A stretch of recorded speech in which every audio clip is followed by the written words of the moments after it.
Hello Aries, Aries Rising and Aries Moon people. This is your weekly astrological and card horoscope for the week starting November 27th, 2017. And a quick reminder for all of you out there, if you ever want to get a session with me, you do need to go to my website, integrativemysticism.com, or you can just follow the links below. So what is going on when it comes to this week in your astrology?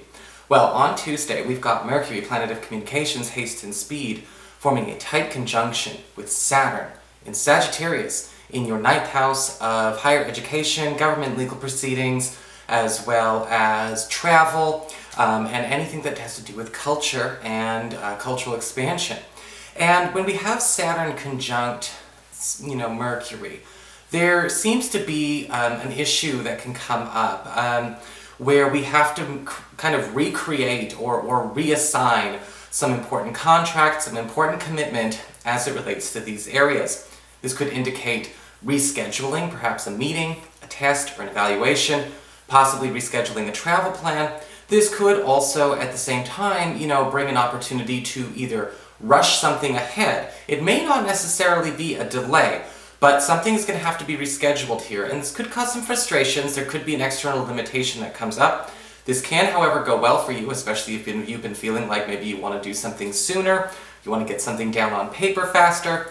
This can work, well for you. Again, these are general horoscopes, so your mileage may vary, but we do actually have something on your itinerary that needs to change spaces as it relates to, again, either travel, your school life, anything you're dealing with a government or legal situation, or anything to do with culture, even, a spiritual group or a church. There's some kind of big shuffle up that needs to be reorganized real quick. On Saturday, however, we've got a beautiful aspect. We've got Jupiter, planet of luck, expansion, and abundance in your 8th house of shared resources and passive income, forming a lovely trine to Neptune, currently in your 12th house of your past, your privacy, and your hidden zone. And this is a benefic gift being given to you by somebody that you may actually share something with, or perhaps somebody actually handing something down to you. And this would not be like a hand-me-down. This could be inheritance of some kind, possibly a gift, an heirloom. There is somebody actually going out of their way to give you some kind of leg up, even if you weren't necessarily asking for it. This could actually be something returning to you, or somebody returning it to you from out of the past as well. So what is going on with your cards this week? Well, for your spiritual advice, we do have the card of the Key in the Madame Endora Fortune cards. And the prompt says, locked doors can now be opened.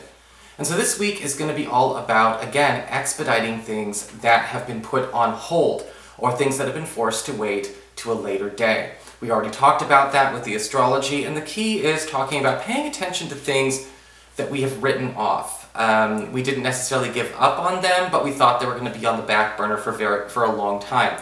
If, the locked door, for instance, is an ideal move, or perhaps a promotion, or perhaps, a connection with somebody close to you, we have that resurfacing, possibly sooner than you expected, or maybe sooner than you were ready for. It does not mean, however, you should keep writing it off. It could be a very pleasant surprise. Again, usually this is all stuff coming off the back burner. For your Earth sector, when it comes to your work and finances, we do have the Ace of Wands reversed. And the Ace of Wands reversed can indicate a bit of a pivot this week, or a need for a pivot. Sometimes the Ace of Wands reversed can show up as an issue that comes up that sort of turns you off to a project you're working on, a company that you're working for, or perhaps, if you're looking for a new job, a company that you're interviewing with. And with the Ace of Wands reversed, it's not something that you should ignore. This isn't cold feet. This isn't like a fear of change. It's not in your imagination. The Ace of Wands reversed, if we're getting put off to something, it's probably for a good reason. Luckily with the Ace of Wands reversed though, there's usually a better alternative already in the offering. And you may think, oh geez, well if I have the Ace of Wands reversed, maybe I'm, should I really kind of risk my progress to look at this new out? Well, if a locked door is being opened now, yes you should, okay? Whatever's putting us off or turning us off to this project or this company or what organization or whatever is substantial. But again, we're meant to be looking at something else anyway. For your communications with air, when it comes to your friends, your relatives, the others in your life, we've got the Temperance card reversed. And the Temperance card reversed can indicate there may be something kind of coming out with a friend or a relative that you weren't expecting. This can sometimes show up when a person suddenly confesses that they don't like something that the two of you love doing together. Okay, this is usually the kind of thing we see when maybe somebody drops out of the rugby team, or somebody decides they don't want to go to the art class anymore, or somebody says they're going to change X, Y, and Z. And the Temperance card reverse is saying it's not necessarily a personal knock at you, but in the beginning it can feel a little bit confusing because, with the Temperance card reverse, we kind of got to go through those feelings of, well, if you didn't like it in the first place, now I feel bad because I feel like I made you do it. No, you didn't.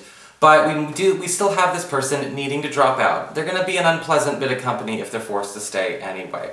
Doesn't mean you're going to lose your friend or your family member. It just means that maybe they weren't meant for this place or this environment after all. For your challenge this week with fire, we do have the Devil reversed. And even as a challenge and reversed, this is still a positive card.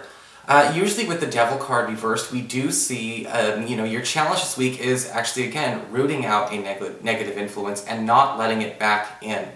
Usually the Devil card reversed talks about freedom. It talks about letting go of a vice, something we've either become dependent or codependent on, or something that we may have become a bit addicted to.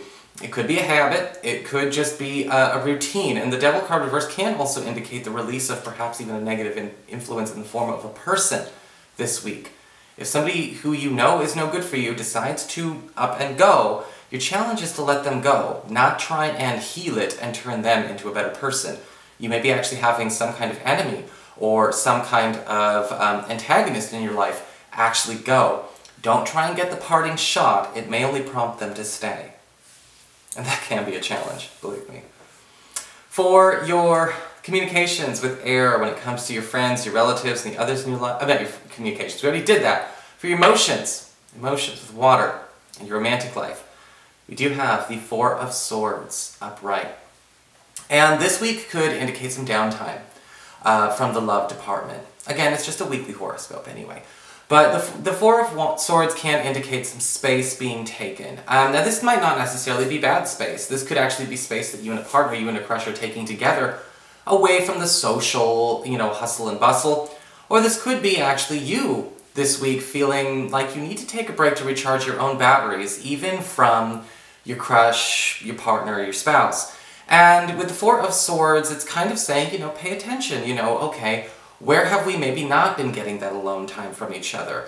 And alone time is important. And that's also, one of those things that I think that this week, if we're not careful, we could feel a bit stressed. We could feel a bit, agitated and not know why. You're not even really alone if you're in your own place, but your partner is texting you 30 times a day. So it might be a thing this week where a lot of Aries people decide it's time to take a time out, time to, charge. One of the things about this card that's always very nice is it does bring up that focus of absence makes the heart grow stronger. And don't forget, that the strongest relationships are ones that are built off love, not need of the company. Okay? So that is your horoscope. I hope you enjoyed it. If you did, please like, share, and subscribe. I appreciate it. And of course, if you ever want to get a session with me, you can always follow the links below, or go to integrativemysticism.com.